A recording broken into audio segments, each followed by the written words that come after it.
Welcome to another episode of Real Talk with Sarah, and I have here Delores King. I am so delighted to have her here today. When I first heard her story, she was passionate about her switch from the switch that happened in her marriage that had to do with bringing her into a more feminine posture in her marriage, the blessing that was to her husband, and now teaching her seven daughters the difference and how to relate to their men. So I'm delighted to have her here. Delores and her husband are passionate about helping struggling couples find an answer to sustain their marriages and grow them rather than separate them. So, Delores has seven daughters, like I said. She's a wife, a mother, leads in ministry with her husband. So, Delores, we are delighted to have you here and Thank can't wait you. to hear you speak today. What is the biggest change that God brought into your heart that affected your marriage and your relationship with your husband today?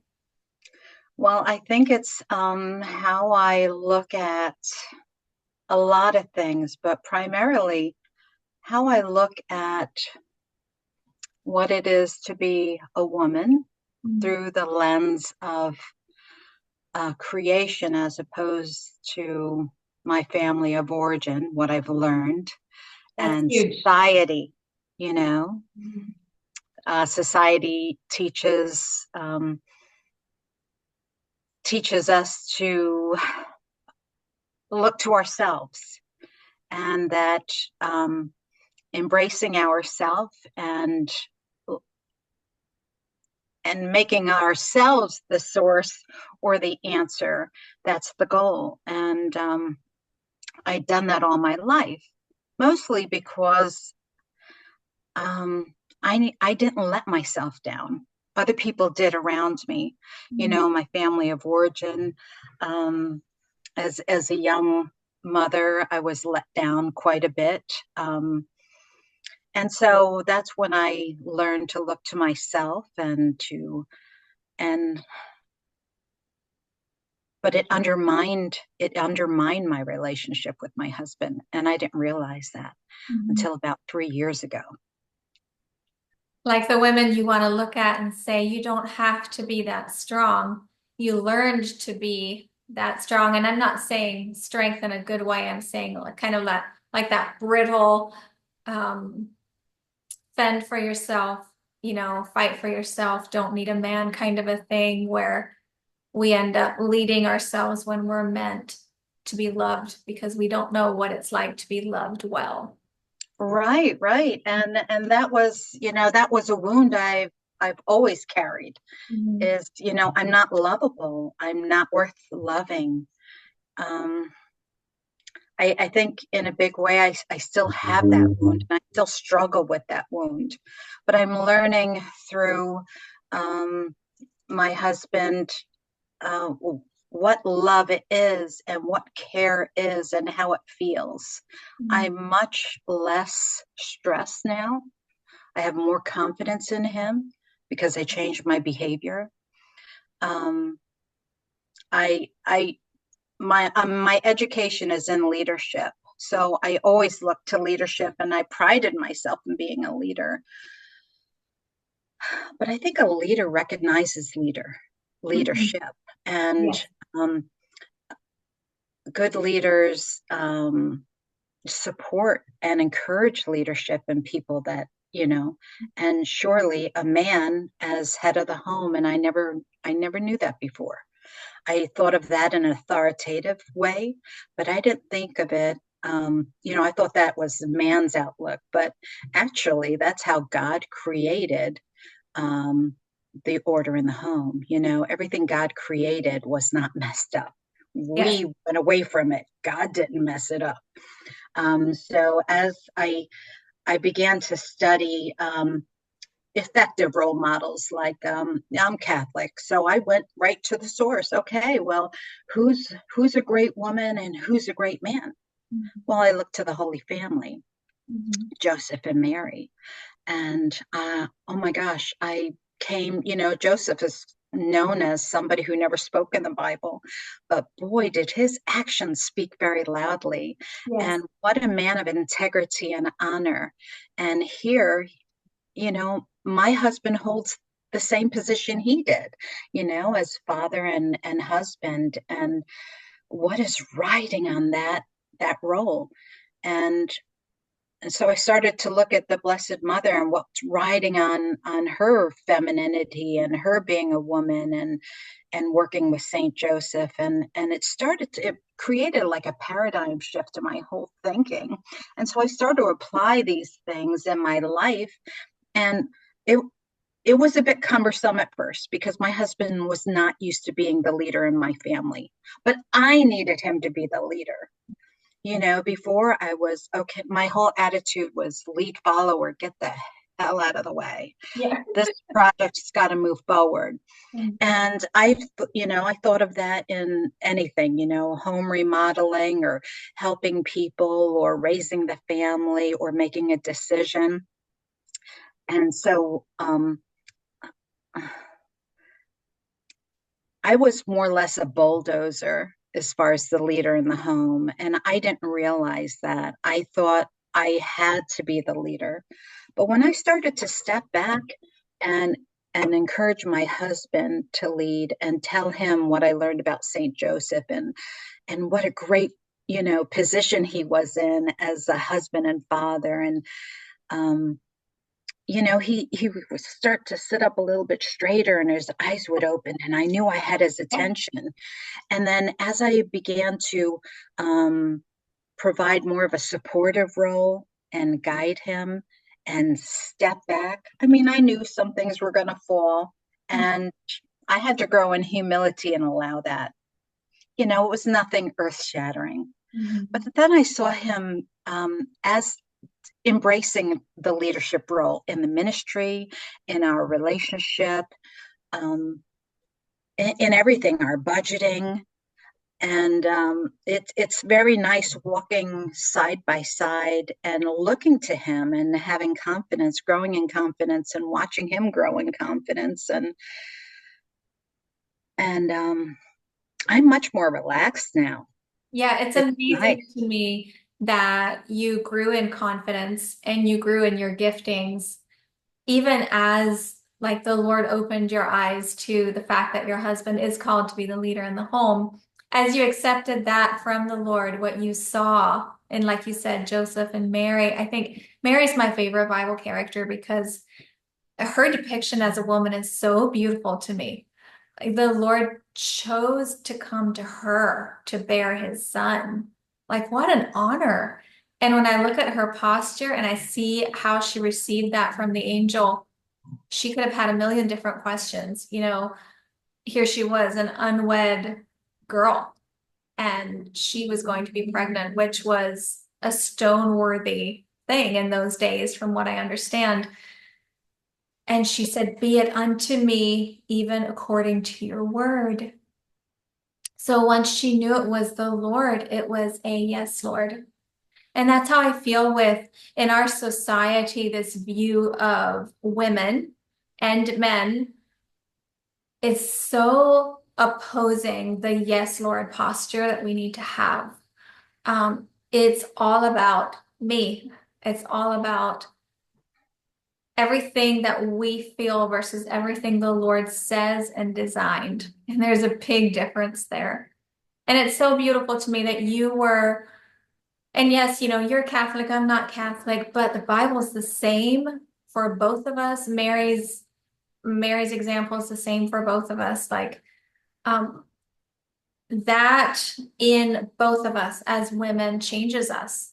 You're a married woman, I'm a single woman, but our view of Mary and who she was before God changes us as women. And so I would like to hear your confidence growing. Mary's confidence was quiet before the Lord.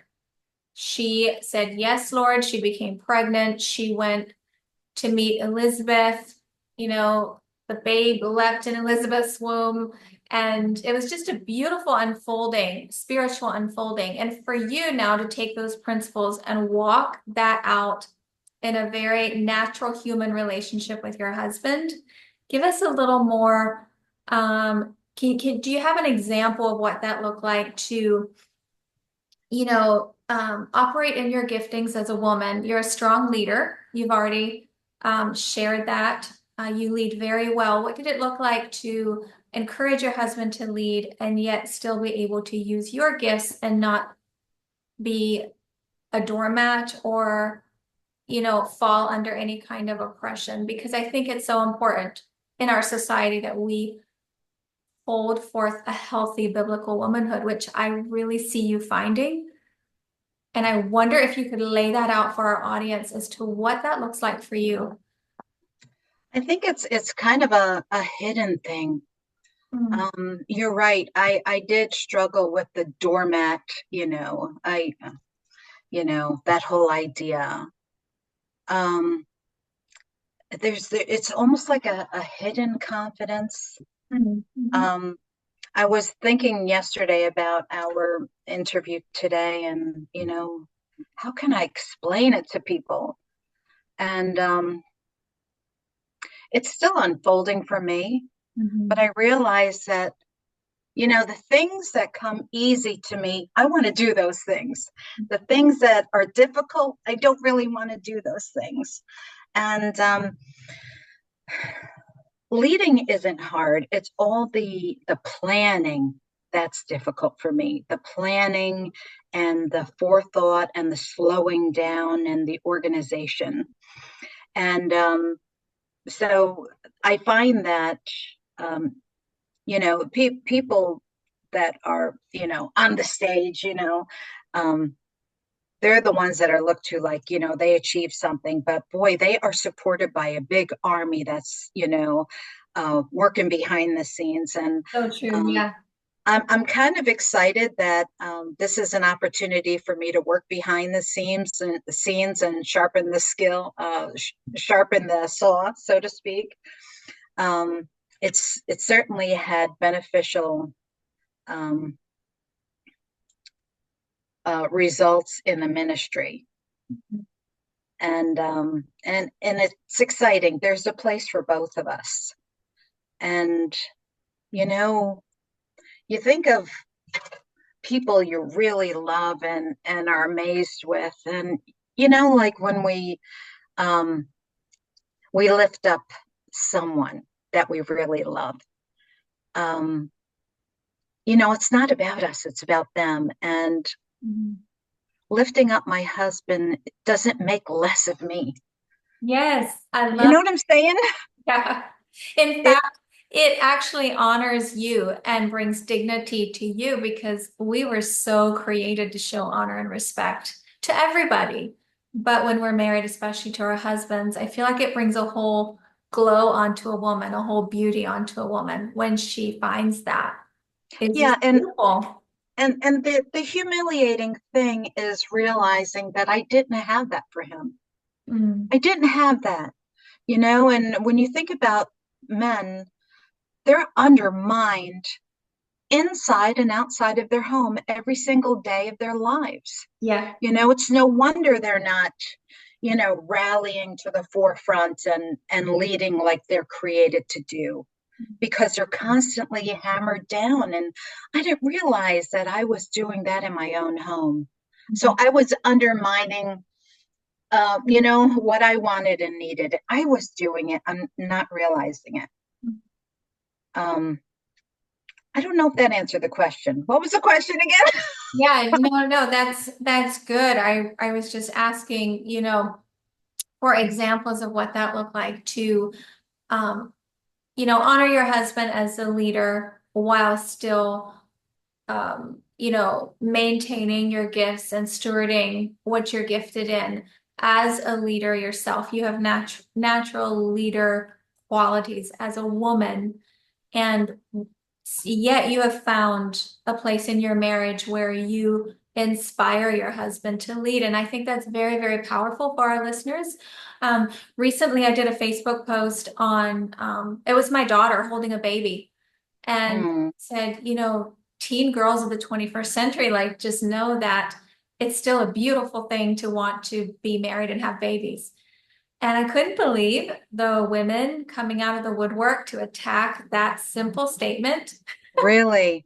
as if I was saying that's the only good thing a woman can do with her life, or you're not worth anything if you're not a wife and mom. I wasn't saying any of that, but yet they just came like sharks. Of Like, course. Yeah. I, They just don't know. I couldn't believe it. But one thing I did notice is that some of those women had come from churches where women are voiceless and women are oppressed. And I come from a background like that and a marriage like that, extremely, extremely voiceless and shut down. Um, and yet, I'm so grateful the Lord always kept in my heart that the answer was not to switch to the other side of the pendulum. The answer Mm, was to find out what it meant to be a woman. And I looked at mhm. Proverbs 31 and I was like, wow, the Proverbs 31 woman has just a beautiful relationship with her husband. He trusts her to make business decisions. I mean, she's not just making soup for her family. If she's gifted with business, she's thinking about that and doing that and bringing so much good into her household. She had maids to help her so that she could do some of the things she was gifted in. And it's just a beautifully balanced thing here for me, where even as a single woman, owning a business and having to make life work on my own, it's been very difficult for me. But one thing the Lord keeps showing me is like, Sara, you can be out there doing your thing and have the most feminine, honoring attitude towards every man you'll ever meet or Mhm. to, um, and woman. It's who we are in our essence. Do we love being woman? I do. I love being woman. I celebrate it. I honor it. And I know that my greatest asset is my womanhood. So why would I want to pretend I'm a man and I can do everything a man does? I don't understand it. I really do believe one of the most powerful points I always think of in my head is, if war ever breaks out, are all these feminists going to be like, we can do everything men can do? And are they going to, go to the front lines of battle? Or in that moment, are they suddenly, for the first time in their lives, going to be okay to let men be men and be protected as women? In that moment, I think they'll be very happy to live as women and children being protected by men. And they won't have a hard time acknowledging that, wow, we are made differently. We are biologically different.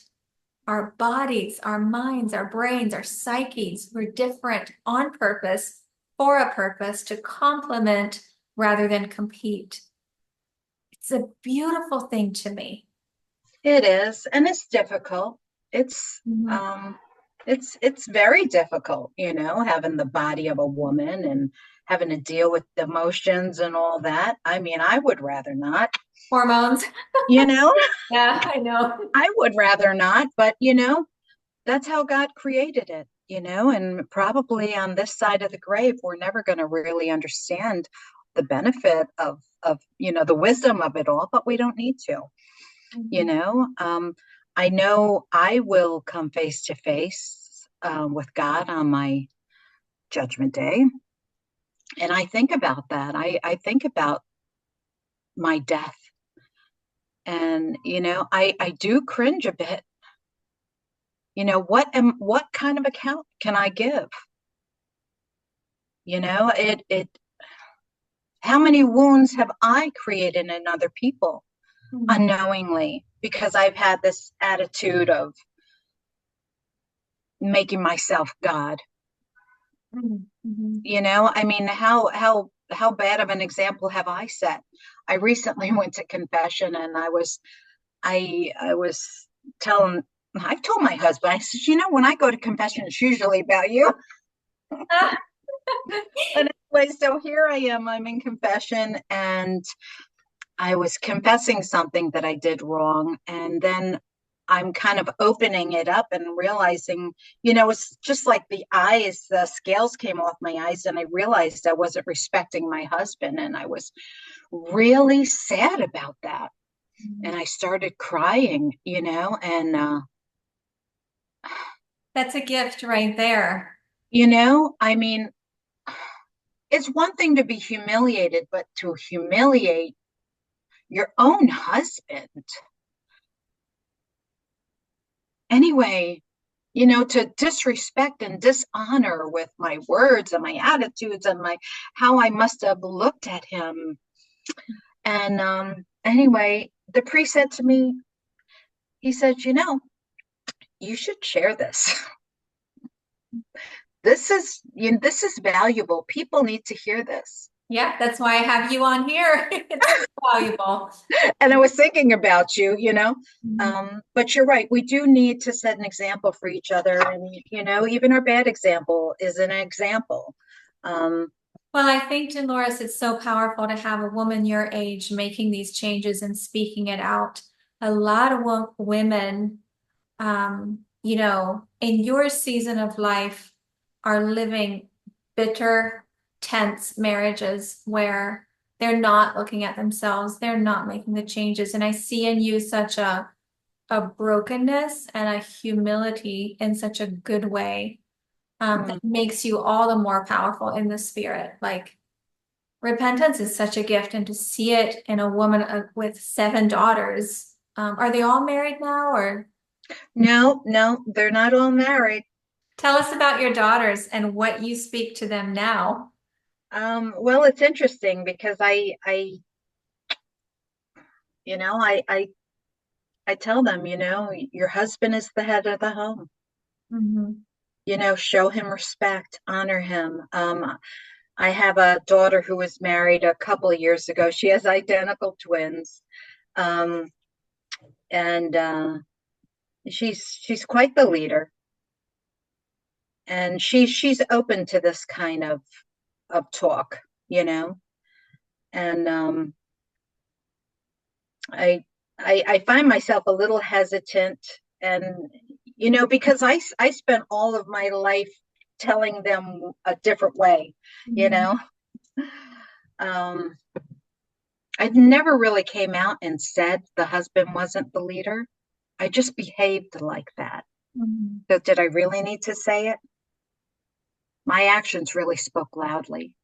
Yeah. Um, but I'm trying to show them and tell them. Hmm.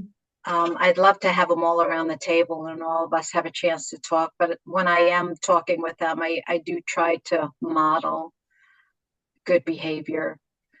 Being involved in the ministry has improved our relationship. So it has been very healing for the girls. Hmm. Um, I think I have a long way to go, but definitely my song has changed, and I point to Mary and Joseph more now. Hmm. And have a long way to go. Yeah. Don't don't we all? I lost you for a minute here. I'm not sure what happened. There we go. I'm sorry. Um, yeah. Don't we all have a long way to go? And yet, the more we uncover who we are as women, the stronger we become and the more grace-filled we become. It's like there's this simultaneous grace and grit. And, that's kind of a neat title, grace and grit, because the world likes to paint an honoring biblical Christian woman as weak, voiceless, Hmm. and it's just the opposite. Like the more I find my place in God's design, even as a single woman, Hmm. the more Hmm. of a strength and an internal confidence I feel.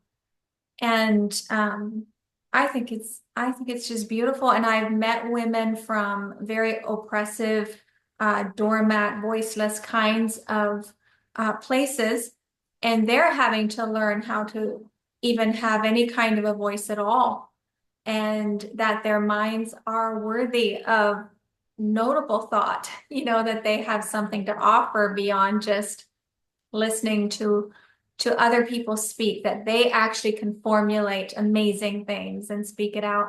So I've run across women like that, and then I've run across, feminist women who can't even handle a post about, how beautiful it is to be a mom and have babies, how we should still hold that as such high value in the 21st century. So Yeah. there's these two opposite spectrums of women, and I found that one of them is almost as unhealthy as the other. In one culture, the men are emasculated and put down and not given even the chance to lead with love. And in another culture, the men, the women are so shut down that it creates something that's really sad and really ugly. And so I always say Satan doesn't care how he destroys women. The feminine woman of God is a target of the enemy because Jesus is coming back for a bride. We are a picture of the church Mm, to Christ.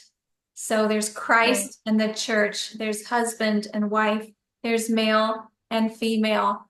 And the divine feminine is under so much attack. And so I'm just so thankful for you hopping on board here and sharing your story as an older mom with 7 daughters to step into what God has for you.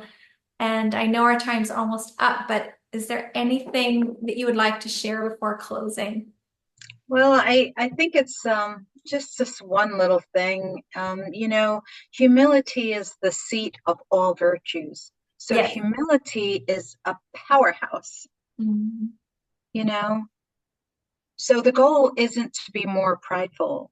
The goal is to do the tough thing. I think in our sinfulness, we tend to do what is easy. Pride is easy. Pride is so easy. You want to do something tough? Seek humility. You Yeah, want to do something that takes backbone? Seek humility.